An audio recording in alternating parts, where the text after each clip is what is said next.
Welcome, guys, to episode 169 of Radio 815, the podcast dedicated to examining the work of Reddit director J.J. Abrams, as well as his greater Bad Robot Universe. I'm your host for this week. My name is Marcelo Inostroza, joined as always by my fellow co-host, Matt Crandall. And on today's edition of the show, we'll continue making our way through the first and only season of Undercovers. Today we'll be talking about episode 5, entitled Not Without My Daughter. So, Matt, I have a question. Are you going to come to my 90-day sober party? Are you going to be there or what? I'm going to tell you that I'm going to come, and then I'm going to fucking ghost you because I'm too busy doing spy shit and just being a really terrible, terrible sister. So this episode, again, continues the same dynamic that I love and hate about this show, where they kind of fooled me a little bit, because we do open with this Mission Impossible-esque sequence where a dude in a all black runs through a building and jumps out a window and evades security, and I thought that was like a thrilling and fun sequence. And we then cut to Sam and Samantha and Lizzie. And Lizzie is in a closet whispering to someone on the phone about, I haven't told them yet and I'll figure out a time and whatever. And then after that, her and Sam have the conversation where we find out that she's 90 days sober. We knew she had a drinking problem from past episode dialogue, and that this is an important thing and she really wants Sam to come. And I was hoping in these moments where we got Gugu and Makia Cox having this great like sisterly banter and talk, I'm like, okay, hopefully this episode gives us more of the family home life dynamic rather than spending a lot of time with faceless mission of the week stuff. And I was really hoping that was the case, because we get some good scenes with them at breakfast, and their first meeting with Shaw is really good. He's waiting for a quesadilla to be delivered from room service. And I like that he gets Hoyt on a video call and he calls him the wrong name, Hoyle. And there's lots of like fun banter with that stuff. But then we do switch to a shit ton of time about this North Korea kidnapped daughter scientist particle accelerator storyline that, again, I just am so checked out on those scenes compared to any time we're with the Blooms and the other stuff. I like seeing them in action, but a lot of the time they aren't in these scenes. We get 12 minutes of the episode is devoted to the mission of the week where they are not taking part of it. And I really need that to be dialed down to like 4 minutes tops. 4 minutes without the Blooms on screen, and the rest of the time they got to be in there. Are you feeling that same frustration, or are you rolling with the standalone nature? I was feeling the frustration like you for weeks, but for some reason, I think that this episode for me played much better than it did for you. And the single reason for that, we mentioned it, I believe it was last week. The single reason why this episode played better for me than the past episodes have, the guest star of the week basically is a scientist that has this particle accelerator thing, and the Blooms have to go in to North Korea to get him out, to bring him to the US. This guy has a daughter, and this guy is a father, and the only reason that he's doing this thing of defecting from North Korea to the US to give us the particle, etc., is because he wants a better life for his daughter. So that quirk that they gave the guy of the week that the Blooms have to rescue made me invested in seeing scenes with him talking about, if the US wants me and if the Blooms want me, they got to go get my daughter.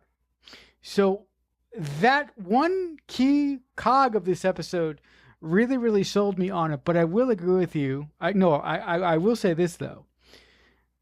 Seeing Sam's sister in the closet saying, I haven't told him yet, and then going out and then going and then talking to Sam and discovering that she was talking about her sober status really pissed me off.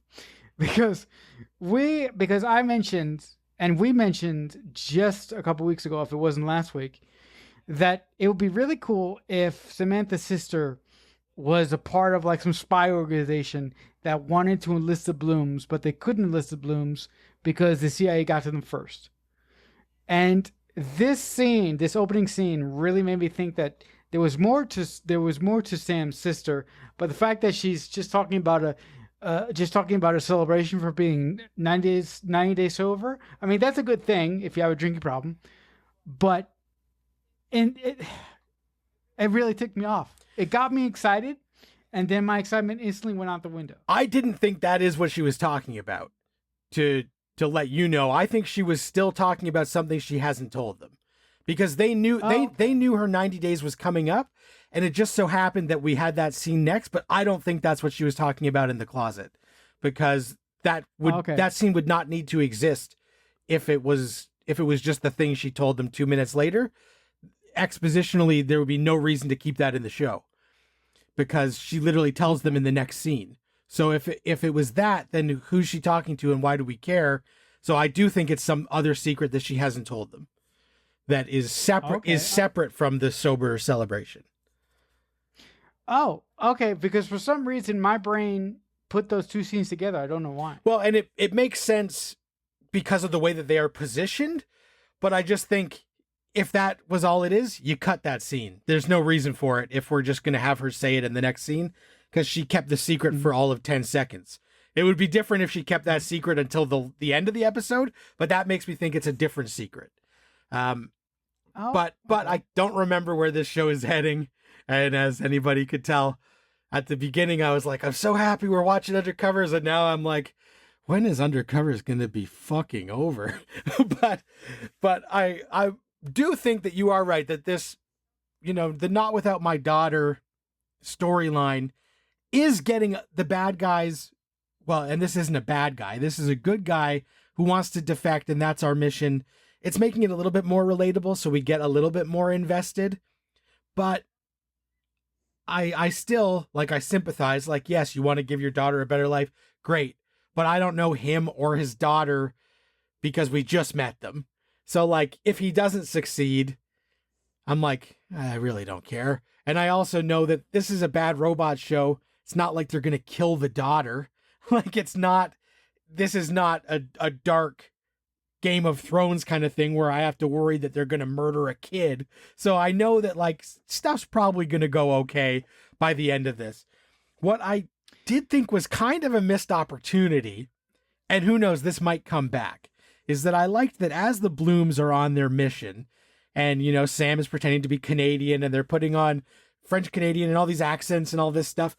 I like that they meet up with another couple of spies, right? And this is because they are trying to get this guy out so he can defect and get his daughter to safety. And he feels they're taking too long. So he calls another spy organization and says, if you get me and my daughter out, then I'll defect to you and tell you all my information. And so they bring in this other couple. And I thought it's cool to see another husband and wife spy team, and that maybe there would be a fun group dynamic between ours and them, and see how their sexpionage balances with our sexpionage and how that all plays out. But we didn't really scratch the surface of that at all. It was hey, we're these other agents, we're husband and wife, and now we're just going to do 30 seconds of talking and then we're going to fuck off. And so I kind of wish that we had a little bit more playfulness and a little bit more of an interesting dynamic meeting other spy couples and see how they stack up against the Blooms. Yeah, that addition in this episode, in that the Blooms meet another married couple who are spies, I really, really like that. I got really, really excited to see the dynamics of what that could be like. But you're right, those two spies sort of stuck around for exposition, and then we find out that, spoilers here, but you're listening to the show, so you're listening to the podcast, so I assume you've seen the show by this point. Those spies who are just like the Blooms turn out to double cross the Blooms, and I'm like, you could have done so much cool stuff with these people, and you introduce them for 2 seconds, then you make them traitors. Really? Blown opportunity, guys. I really thought that you could have thought this through or made it a little bit or done it a little bit differently. And I do like your inference that this is not, a Game of Thrones situation, or this is not a Tyler Sheridan show. And the daughter is not going to die in this episode because it's a bad robot show. But I just want to give you this. If the writer of this episode, and if the writer's room was brave enough to do that, would that have been an interesting quirk to this episode if they had the daughter die? Well, I don't necessarily want the daughter to die, but the stakes are never high because I'm like, well, no matter what happens, this daughter is going to end up being okay. So the fact that the whole thing is about the guy trying to make sure his daughter's going to be okay, I don't ever feel that there's actually any real danger because this is a network TV show and it's not going to try and put a downer on us. And even if that had happened, what I like about this show is when it's fun and fizzy, and I don't want that heavy stuff, but we just spend so much time on the stakes, but they are never actual real stakes to me. And when that couple is the double cross and now it's a race against the other couple, if they bring that, I could see that being something that if they wanted to do a long game where Sam and Steven keep having to compete with this other couple of spies, that could have been a fun angle to take. But again, it doesn't feel like we're building to that because we're just, everything that happens on the spy world resets every episode. So I'm just struggling. I'm struggling with I'm too serialized story brain. And every time we're just doing plot of the week mechanics, I just can't get on board with it. I just can't get that new way of watching shows where everything has to be serialized. Even the procedurals that this show is similar to, a Castle, a light mystery of the week with bickering leads. Castle always had 5 minutes at the start and 5 minutes at the end was the serialized carryover, and the middle was always the who gives a shit, this stuff's getting thrown out the window. But it was a great show because the characters, you got to spend a lot of time with them and they had great dialogue and the family dynamics and all that. And when the Blooms are only in 60% of the episode, it's really, I've said it and I'll say it and I'll say it. I need them in 90% of these episodes of the screen time. We're spending just too much time on stuff that is not going to carry over. And it's fine if we're doing story of the week, but give me more character moments with the people we like and give us time to like them. Even my least favorite dude, Leo, if he was in more of the show, I'll probably eventually start to like him. But it's the recipe, they got all the ingredients for a great dish and they're just they didn't read the measurements and they're fucking it all up. My one bright spot of this episode, you just mentioned him. You just brought it up. If Leo was in the show more, maybe you would even start to warm up to his dickball presence. He's nowhere to be seen in this episode. I really like that. Leo is gone, and I'm Crandall's gonna like this, right? Well, and then I start to wonder. He wasn't in this episode. Was he the one talking on the phone to the sister at the beginning? And the thing that she hasn't told them is that her and Leo are hooking up and that they're in a thing. And so I'm oh God. And even Hoyt wasn't in this episode nearly as much as I'm kind of used to. And I'm why are you taking my friends away? Where's the stuff? So I still do think on its face, the action can be exciting. It's just that when the Blooms aren't involved in it, I just don't care. Because that opening sequence, I was, riveted by, and the guy sweating in the office, trying not to get known. But that was also because that was before I realized we were going to spend so much time on this storyline that I don't care about. But I do like when they're going undercover and, Steven has to pretend he knows about string theory and particle theory and about a paper some guy wrote, and them blending in. That's the stuff that makes this show fun. And every time we're just like doing a chase for MacGuffin of the week, and so that we can get to point B, it's like, all right, guys, I'm starting to Undercovers. I'm about to pull the covers over and go to bed. Like, you're putting me to sleep here. What do you think about Sam and Steven's sort of troubles this episode when it comes to sort of trusting each other? Because at the start, after the Blooms get the mission of the week, they're sort of studying at home, and Sam is packing a bag while Steven is looking over particle theory, thinking that he can learn how to be a scientist in one evening in 8 hours, which is impossible. You can't do that. But what do you think of the whole thing about of Sam supposedly planning a dinner party and not telling Steven? And that brings up something a little later on where Steven goes, "You make a lot of decisions without me, and you make a lot of decisions without consulting me. That doesn't make me feel good." So what do you think about that little small tension in between them in this episode? Well, I like it because we know that they are both keeping secrets, because still the details of how they got out the first time, there seems like some mystery shrouded around that, and about how deep people were into certain things. And so I like that now that they are back in the game. When they were out of the game, presumably they didn't have this issue. But now that they are back in the game, their guards have come back up. And their communication might not be as good because they are keeping a lot of secrets and they're not sure when to reveal them.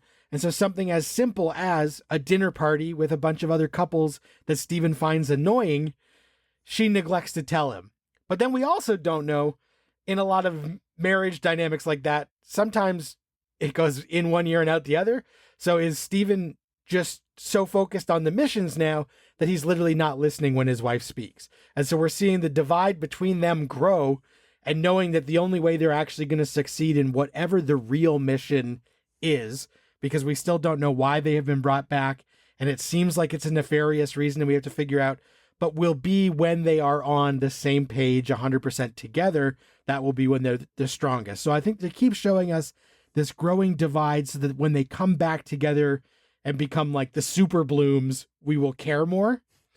But also, I would love to see an episode, and I said it last time and I'll keep saying it, if we're not going to do the catering company is on a mission and like they're catering and that's the mission, then I would love to see like the dinner party where the other couples come and one of the other couples is Mr. and Mrs. Smith.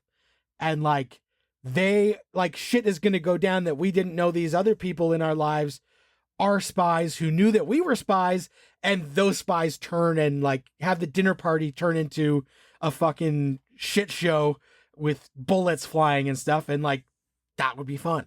And then Steven can be like, "I told you I fucking hate couples dinner parties. This shit is why I hate this shit." Like I want those things that they're hopefully actually giving us breadcrumbs for later story beats, but the nature of the show, I don't know if that's the case. Oh wow. I mean that sounds fantastic. I mean for Steven and Sam to have a dinner party where two opposite spies show up, like a Mr. and Mrs. Smith. I love that. I absolutely love that. The other thing that I really, really enjoyed about this episode is there's a part where Sam and Steven get the scientist guy, and they're gonna smuggle him out of North Korea, right? But then he mentions he's got a whole daughter, right?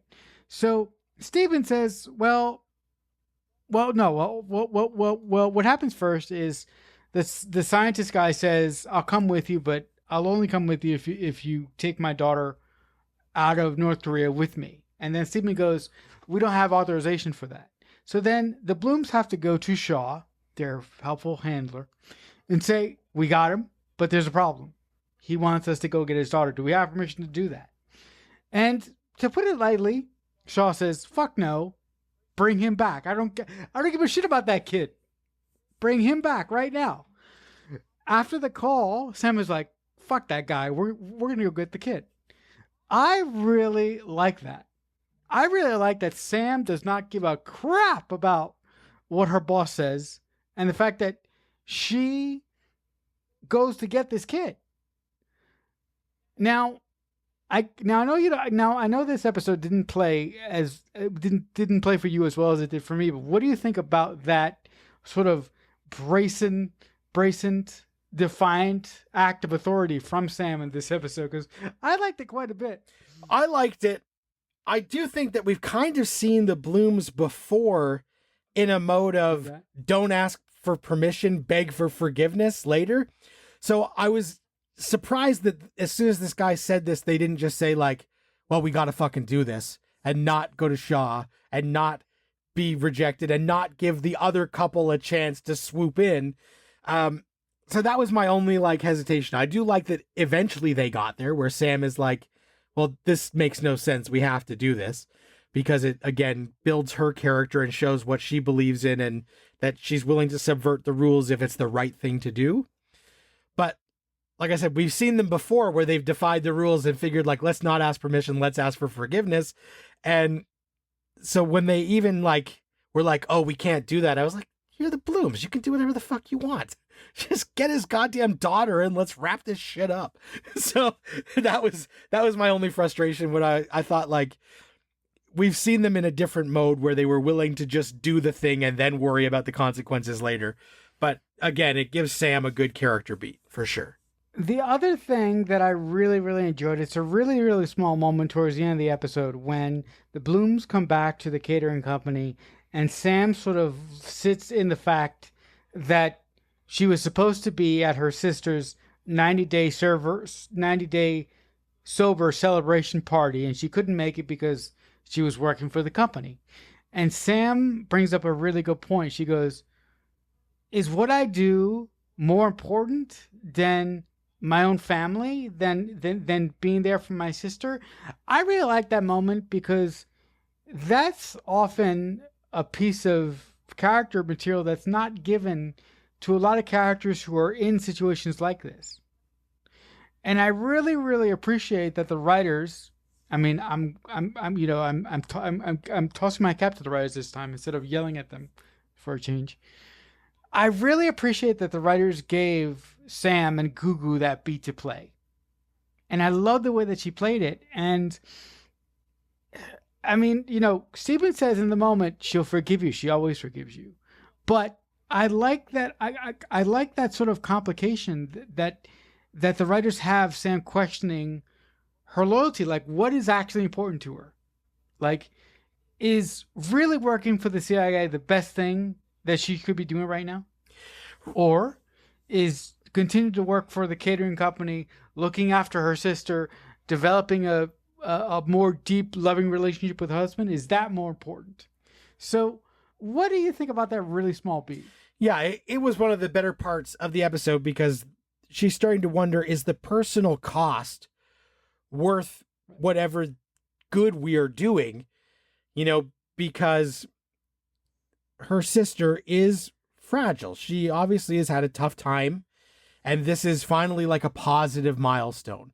And the fact that she didn't make it, and even when Steven says like, well, she'll forgive you, she always does, but that's kind of not the point, because if we don't celebrate a small moment like this, which isn't a small moment for somebody who has had difficulties with, alcohol, 3 months sober is something to celebrate. And if they don't acknowledge it in the right way, is that going to drive Lizzie off the wagon? Is that going to have negative ramifications that then the personal life stuff really does get messed up in like a huge way that wouldn't be worth whatever good you're doing if you're hurting the ones you love so deep that it can never really be healed?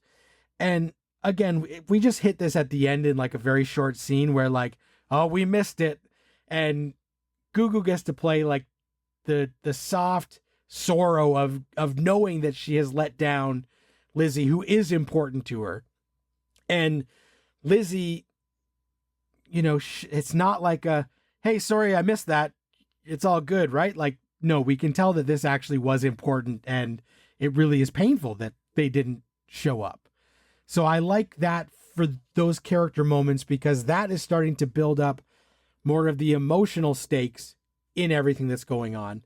And hopefully that will be able to be paid off down the road in getting me to care more about the missions, knowing that the missions are coming at a cost, and whether the scales are balanced or not. And so I do think, I'm open to loving this show again. So I'm hoping that as we go, I will care more about the standalone shit just by nature of how it's affecting everyone else in the long run. Here's a question for you. There's a really small moment as the Blooms exit Shaw's hotel room where Shaw softens for a moment. Shaw doesn't soften.